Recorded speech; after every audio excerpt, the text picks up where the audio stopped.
Coach, we appreciate you being with us. Obviously, as I said, there's a lot you're dealing with right now, but you had your team and you marched with them in South Carolina up to the state capitol this past weekend.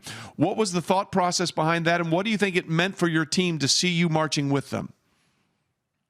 Well, Mike and Trey, first of all, I appreciate you guys having me on here. But, it's easy to do the right thing. My dad raised me by saying that, and that was the right thing to do, to stand up for the racial inequality that we've got going on in our country right now. And that's what our players needed, and we're going to continue to educate and communicate with them on the things that they feel like that we need to take a stand on. And there was no doubt about it that we were taking a stand on this one.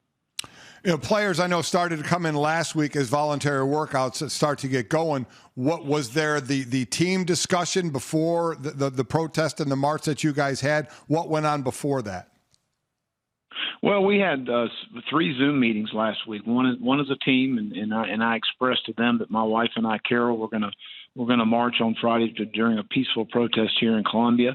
And I invited the guys and said, if you want to come. And it turns out our entire team showed up. We also registered to vote on Friday, which I think is really important. We had 2 guest speakers. I.S. Levy Johnson's a friend of mine here in Columbia that was a part of the 1960 civil rights movements. And, he emphasized to our football team, you need to register to vote because that's your voice. That's the opportunity for you to have a voice and have a say-so in what's going on to help the system. And Reverend Charles Jackson Sr., who's been from Columbia, has been a pastor at a church here for 49 years and has lived through the racism and the different things. And both of these guys are pillars in our community. And they talk to our team about their experiences because I think a lot of what we've got to do is educate our guys about the past in order to help them with our future. Talking to Will Muschamp, South Carolina's head football coach. And going forward, you mentioned registering guys to vote. Was there anything else that came up in conversation of things that guys wanted to focus on as the team went forward? Or was this, still a lot of listening and, as you said, educating that had to go on? Well, I would say that, listening and educating, and I think more than anything, educating our guys about the past. And fortunately, fortunately for me, my dad was a history teacher. So I if we weren't playing sports or watching sports, we were talking about history, whether it's World War I, World War II, or the Civil Rights Movement. So I know a lot about those times and what we went through as a country. And it was interesting that both Mr. Johnson and Pastor Jackson both, emphasized how far we have come since 1960. But we still have a long ways to go. That's the bottom line. And it's disappointing and sad that in 2020 we're having these conversations. But those are conversations that we need to be having right now. Will Muschamp with us, South Carolina head coach. And when we had Jeremy Pruitt on earlier, Coach, he said in the Zoom call and getting together with his players, there was a lot of anger that just needed to be sort of vented and dealt with. Did you find that with your players as well, that they just needed to have the conversation, they needed to let people know how they're feeling? I think that there was several emotions that I heard, and anger would probably be number 1, frustration number 2, fear would probably be number 3. I mean, just to be honest with you, with our football team, and so there was a lot of emotions running. I mean, we started the meeting at 10. I think we got done after 12:30, so it was a 2.5-hour Zoom meeting with our team, and guys expressed all kind of different emotions, but those would be probably the top 3.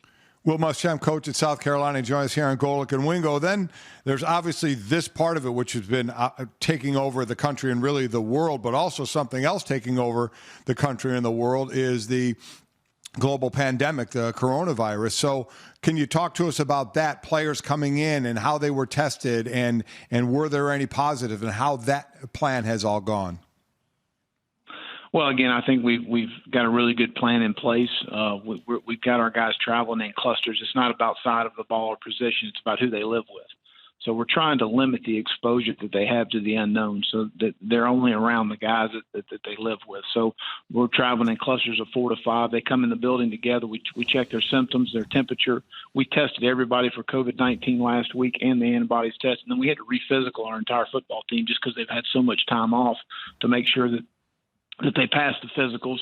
We're not going to, our policy here at South Carolina, we're not going to discuss if we had a positive, we didn't have a positive. So, but we do have a plan in place and a protocol if we do have a positive at some point. But guys are coming in the weight room. We've got 4 different lift groups. We've got a 20,000 square foot weight room, so we've got plenty of room to get about 20, 25 guys in there at a time. We got 4 different groups that we're working right now, and we sanitize the weight room after they leave. They come in the building. They're not showering in the building. They come in their workout clothes. They go work out and run, and then they leave the building on the other end, and we sanitize anywhere they've ever been. So I think we have a really good plan in place to battle this thing. And Coach Muschamp, so much of these plans that you guys in the schools and the conferences have been working on for so long leading up to this rollout now.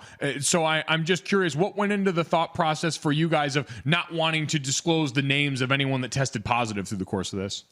Well, I've had several parents reach out to me from a confidentiality standpoint. There's HIPAA laws in effect that you've got to respect as well. So that was just kind of to me. I had some parents reach out and they personally just said they didn't want their sons to be named or even if there was numbers of people. So that's why we decided that. And again, parents are going to be a big part of this whole process going forward in college football, because that is a layer that is not in professional sports, but it is a huge part of what we see in college football as you're sort of shepherding their kids through their experience while they're on campus. Thank you for watching ESPN on YouTube. For live streaming sports and premium content, subscribe to ESPN+.